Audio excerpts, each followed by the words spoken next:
Number 3, manage the incident command system. Don't let it manage you. Let me take this from 2 perspectives, size up and placement. I talked about this just a couple of minutes ago, and we talked about the fact that when a company officer comes into an incident, it's usually the engine company, usually. Who's responsible for engine and truck placement? If necessary, it's going to be the first-in officer. So my cartoon up there, let's see. Engine and truck company operations. Do I need a truck? Do I need an aerial device? Yes, no. If the answer is yes, is there going to be room to place it? Now, utilize placement to the best advantage. This was an incident that I was the IC. In fact, you can see, if you look way down the street, Suburban's parked way down the street, but the engine that you see parked in front of the truck, that was engine 83, was first in. This was the size up.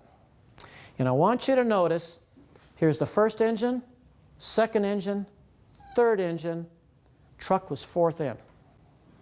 This was the size up. Dispatch from engine 83, I'm on the scene, 220 Elm Street. I have a 4-story modern apartment complex.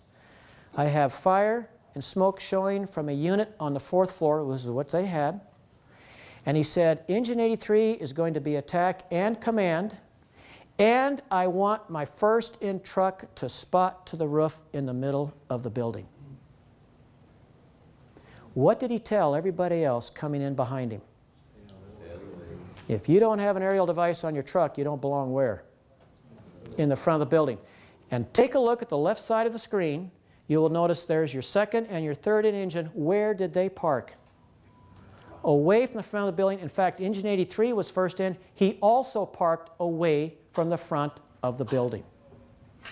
Now, if the same officer would have come in and said, engine 83 on the scene, we have smoke showing the 4th floor, click, the radio goes off, where do you think the second or third engine company would have stopped? I can tell you exactly where they would have stopped. Right by the first company, correct? Why? Because the first company takes the best spot. If you're second in, you will take the next best spot, which is right next to the first company, right? Happens every time. It's called the olive jar concept. How many rigs can you jam into one little spot in front of the building? It's like an olive jar. So utilize your placement to the best advantage. Spotting the initial companies establishes the basis of the overall fire attack plan. If you guys have a truck, if you can't use it, you're probably going to have to change your strategy. Therefore, you've got to be able to place it. Now, let's talk about approaching the incident. So we're coming down the street, and this is the way that I used to look at it from a simplistic perspective. And these are not in any particular order. I would look at the type of the structure. It's either residential or commercial. What's the difference? Well, building materials, but usually commercials are bigger than residentials, usually. What is your life hazard in the commercial 10 o'clock at night to 6 o'clock in the morning? Next to 0. What's your life hazard in a residential structure 10 o'clock at night, 6 o'clock in the morning? Extremely high. 2 basic differences between the two. Next, is anything showing? Do I have anything showing? That's not a problem. And then I would look at it from this perspective. Access, rescue, ventilation. Look at the upper right-hand picture. We've already talked about that one. The first priority was getting to the fire on the 5th floor. Access. They used the aerial device.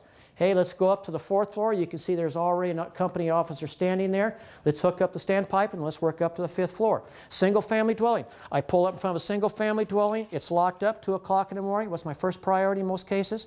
Forcing entry inside the structure. You can't do anything inside until you get inside. So access might be a consideration. Next, rescue. Now you can't see this because it's darkened a little bit, but if those of you in the front row, if you look very closely, there's 1, 2, 3, 4, 5, and out this window, there's 6 people hanging out of the window. What was my first priority?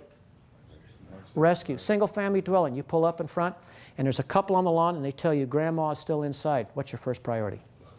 It's going to be rescue. Actually, it's search. Search and rescue are 2 different operations. And then lastly, ventilation. I love this picture. This was my department. How do I know it was my department? Well, number one, I was there. Number two, there's 3 captains and 1 firefighter. That's how I know it's my department. That was an office in the lumber yard one morning. It was about, why are fires always 2, 3 o'clock, 1 o'clock in the morning when it's dark? Why don't we have any good fires, at noontime when it's light and the sun's out and I can see what's going on? So you can see they've already laid lines on the ground and the lines are flat. They don't have water yet. Okay. So here's a company officer right here who has walked up the stairs. He just broke out 3 windows. You got to be doing something. You just can't stand there. So he cruises up the stairs. He's on the veranda there. He punches out 3 windows, and if you've seen Dodson's program on the art of reading smoke, look at the smoke coming out of the building now. What's the smoke done? Go from the top of the picture down to the windows. It goes from light to what? Solid black. Right after the picture was taken, what do you think happened? It flashed over, is exactly right. So let's assume that it doesn't flash over. In fact, you can tell the window is solid black in it, and that's not paint, that's smoke behind it. Would you say if you were going to take a line inside of that structure, that ventilation might be an initial priority before you go inside? I would think so. In fact, what also happened with that picture, you got 3 captains. You got one who went up, took out 3 windows, who is now running down the stairs. And what do you think he was yelling at the 2 captains down at the bottom of the stairs, one of which is already turned around? Excuse me, fire department coming through. And the firefighter standing there by the porch is going, oh, I've got to be a captain someday. It's not that difficult. You're right, right? Incidents that are in your control somewhat. Access, rescue, from a truck perspective, access, rescue, ventilation. It's probably going to be one of those 3 things. Now, you don't belong in front of an incident unless you have an assigned task. Where does freelancing on the fireground primarily come from? I've got nothing to do, so let's see if I can find something to do.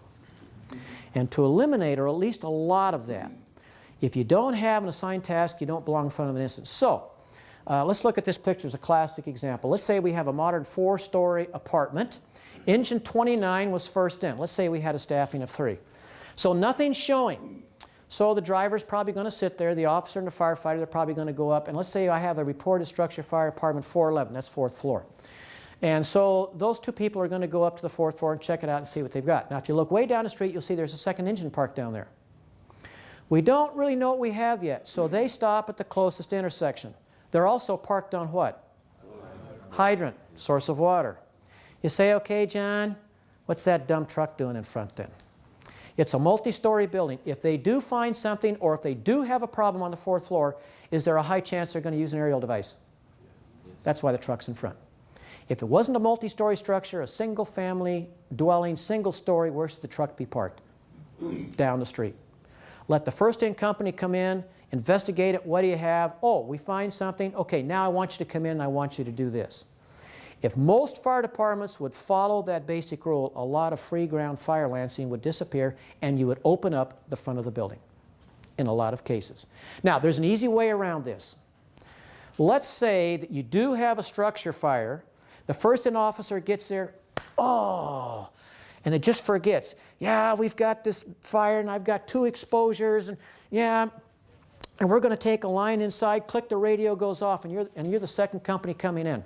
This is all you got to do. Pick up the handset. Hey, engine 1 from truck 4. We're a couple blocks out. How can I help you? Oh yeah, I want you to. And he gives you a job. Perfect. Now you got an assigned task. So just because you don't have an assigned task doesn't mean you can't say, hey, we're a couple blocks out the street. What do you need? How can I help you? Yeah, why don't you take the exposure around the back of the building? Perfect. You got it. You got it. If you don't have an assigned task, I think you don't belong in the front of the building. Also, from a size-up perspective, I've always looked at incidents from the perspective of 6 sides. Engine or truck operation, this works either way. This also works on promotional interviews, by the way. Let's say I have a 3-story structure. I have fire on the 2nd floor. You would probably get a line and a backup line. By the way, how important is a backup line in fireground operations today? And you know, when we pull up in front of a structure fire today, 2 in, 2 out, we're supposed to have a RIT team, we're supposed to do all this stuff, And I'm supposed to take an attack line inside. By the way, where's all these people coming from that's going to give me 2 in, 2 out and a RIT team and an attack line? How many people can put 8 to 10 people on the fireground right off the bat? In a lot of cases, you're starting to see some fireground operations deleted. And those are normally what? A backup line and ladders. Those 2 things. 6-side concept. So you're probably going to take a line, a backup line to the 2nd floor. You're probably going to be concerned about, do you have an extension? Do you need a search? Do you need ventilation? There's your 4 sides, the perimeter of the fire. The 5th side would be the floor above, the 3rd floor. Do you have extension to the 3rd floor? Do you have a ventilation problem? Do you have a potential search problem? The 6th side would be the 1st floor. Fire goes up, what goes down? Water, salvage. Let's say that you have a tanker, comes down a freeway, turnpike, interstate, whatever, hits a bridge abutment.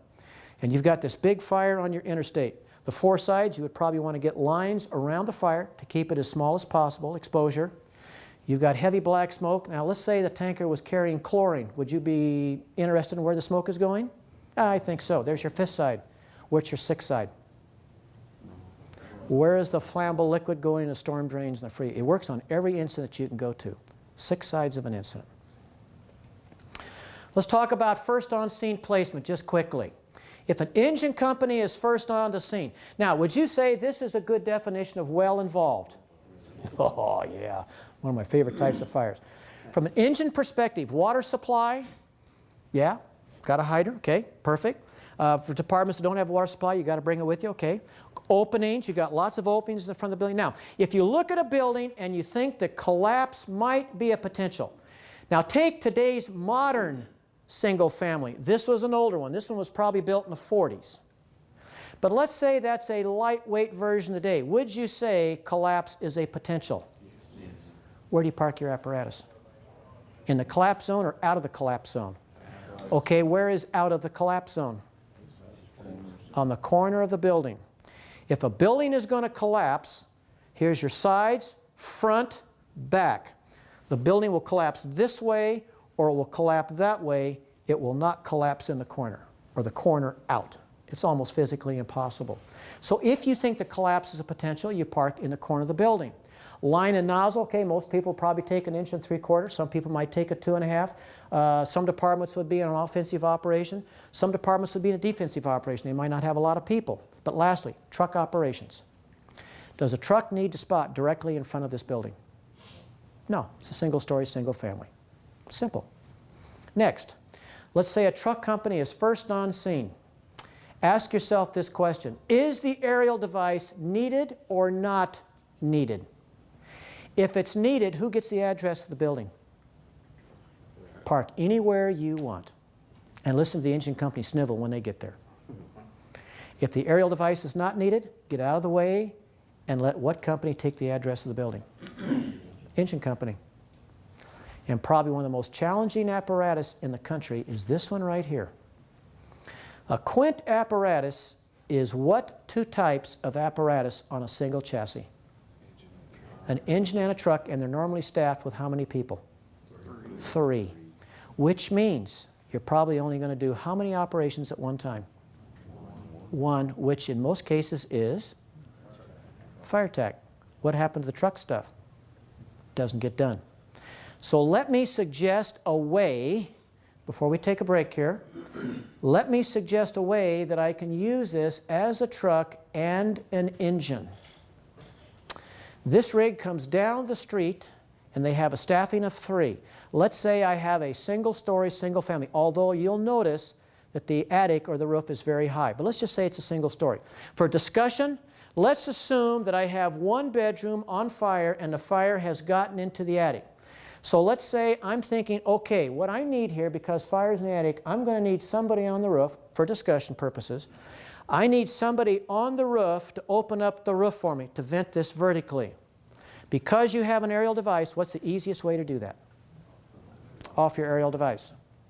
So what's going to happen is with a staffing of 3, they're going to come in and they're going to spot it as a truck, but he's also going to use it as an engine. And this happens to be a 75-foot Quint tandem axle. And a 75 foot does not have the capability of a 100 foot, so you'd better place it correctly. Now, you're short 25 feet, obviously. So here's how they do it. They come down the street, he spots the truck so he can spot the aerial. It's not good if you spot the truck as an engine and then 5 minutes later, oh, I need the aerial, and you're out of position, and you're probably blocked. You can't change it. So the officer gets off, goes around for a quick 360, and I had the firefighter that you see on the outside take the hose package on the outside so you could see it. He's going to take the 1 3/4 and take it up to the front door. While he's doing that, the driver, and I've got 2 to 3 minutes to work with while he's getting that line ready to go. The driver gets on the turntable, takes the aerial, puts it up to the roof, and then leaves it. Then comes down on the panel. The captain comes around, the officer comes around, the officer and the firefighter advance the line inside the structure, the aerial is to the roof. Are you with me so far? Second company comes in from the opposite direction. Why the opposite direction? You have an alternate source of water if necessary. Now in this structure, probably not.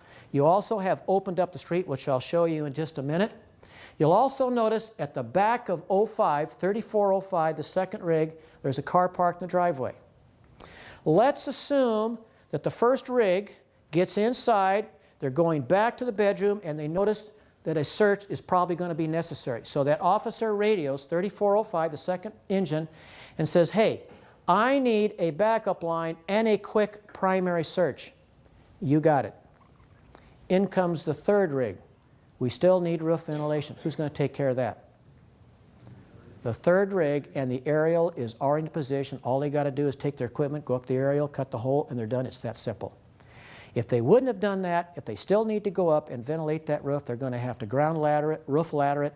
How long is all that going to take? It's not going to be a practical operation, I don't think. So, if you're on a quint, can a quint be used as a truck and an engine? Yes, if the officer sees it that way and calls it that way if necessary. If you don't, then in reality, you've bought a high-priced engine company, correct? You guys have been waiting for this one, right? Let's take a break.